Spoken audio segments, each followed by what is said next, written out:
کیا ہی خوبصورت کیفیتوں کے مالک تھے ہمارے اسلاف۔ حضرت عمر بن خطاب رضی اللہ عنہ سے اجنبی ملا عید کے دن، آپ کو روتا ہوا پایا تو کہنے لگا عمر بن خطاب عید کے دن آپ کیوں رو رہے ہیں؟ کہنے لگے اے پوچھنے والے، میں اس لیے رو رہا ہوں کہ مجھے یہ نہیں پتا کہ میں جو رمضان میں عبادت کی ہے وہ قبول ہوئی کہ نہیں، میں نے جو روزے رکھے ہیں اللہ نے قبول کیے کہ نہیں کیے۔ اور یاد رکھیں عبادت دو طرح کی ہوتی ہے، ایک ظنی القبول ہوتی ہے اور ایک قطعی القبول ہوتی ہے۔ یہ ساری فرضی عبادت ظنی القبول ہے، اس میں سے ایک بھی قطعی القبول نہیں ہے۔ ہمیں پتہ نہیں ہوتا کہ قبول ہوئی کہ نہیں ہوئی۔ عمر بن خطاب کہہ رہے ہیں مجھے پتہ نہیں ہے کہ قبول ہوئی کہ نہیں ہوئی، اس لیے رو رہا ہوں کہ اگر مالک نے قبول نہ کی تو میں کیا کروں گا۔ ان کے تقوی کا عالم دیکھیں، جن کا ہر عمل قبول ہے، حتیٰ کہ جن کی حالت یہ ہے زبان کی کہ اگر وہ جو فرما دیں تو وہ جو ہے قرآن بن کے نازل ہو جاتا ہے۔ حضرت علی رضی اللہ عنہ سے ابن عباس سے پوچھا عمر کیا کیا حال ہے، کیا کہتے ہیں ان کے بارے میں؟ ان کا بھیا کچھ نہیں کہو، خاموش رہو عمر کے معاملے میں، وہ جو کہہ دیتے ہیں قرآن بن کے نازل ہو جاتا ہے۔ جس کی زبان کا یہ عالم ہو، لیکن اس کے تقوی کا کیا عالم ہے کہ وہ مہینے بھر عبادت کر کے، ریاضت کر کے، روزے رکھ کے، تراویح پڑھ کے اور سب کچھ کر کے بھی عید کے دن غم زدہ ہے، پریشان ہے کہ اگر رب نے یہ روزے نہیں قبول کیے، یہ تراویحیں قبول نہیں کی، یہ عبادت قبول نہیں کی تو میرا کیا بنے گا۔ اور ہم سنیوں کے، قادریوں کے امام، کروڑوں قادریوں کے پیر حضور غوث ثقلین محبوب سبحانی شیخ عبد القادر جیلانی رضی اللہ تعالی عنہ سے کسی نے پوچھا عید کا دن ہے آپ عید نہیں منا رہے؟ تو کیا ہی جواب دیا میرے شیخ نے، اور کتنا پیارا جواب دیا ہے، اور کیا اس کا حسن ہے اور اس کی اندر لذت ہے۔ کہنے لگے کہ اے پوچھنے والے، میں تو اس روز عید مناؤں گا، اس روز عید مناؤں گا جس روز میں اپنا ایمان سلامت لے کے جاؤں گا، میں اس روز عید مناؤں گا جس روز اپنا ایمان سلامت لے کے جاؤں گا۔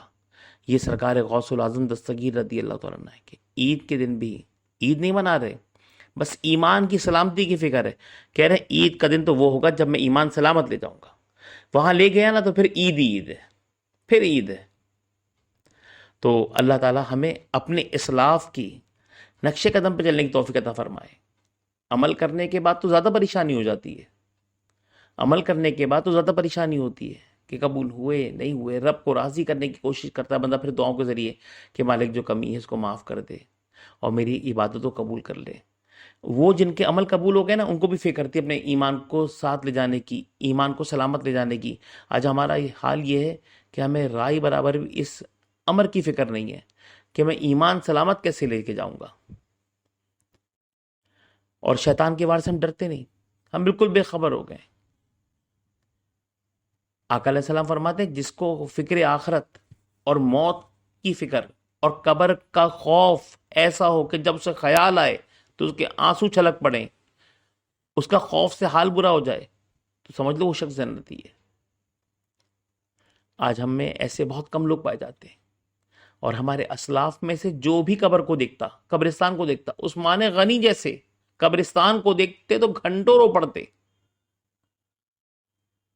تو یہ عالم تھا ہمارے اسلاف کا، وہ جن کے قطعی جنتی ہونے کی قرآن نے دی ہے بشارت، وہ جن کے قطعی جنتی ہونے کی حبیب کبریا نے کئی بار اپنے زبان اقدس سے فرمایا عثمان تم قطعی جنتی ہو، عثمان تم جنتی ہو، اس کے باوجود قبر کو دیکھتے۔ تو آپ سے پوچھا کسی نے کہ عثمان آپ روتے کیوں ہوئے قبر کو دیکھ کے اتنا؟ کہنے لگے کہ جس محبوب نے مجھے جنتی قرار دیا نا، اسی محبوب نے بتایا تھا کہ آخرت کی منزلوں میں یہ پہلی منزل ہے، جس کی یہ پار ہو گئی نا سکون سے، اس کی ساری منزلیں پار ہو جائیں گی، اور جس کی یہ رہ گئی اس کی ساری پھنس جائیں گی۔ تو اللہ تعالیٰ ہمیں اس منزل کی تیاری اور خوف آخرت اور فکر آخرت عطا فرمائے۔ ہمارے سینوں سے خوف نکل گیا ہے، اسی لیے ہمیں عبادت کی لذت نہیں ملتی ہے۔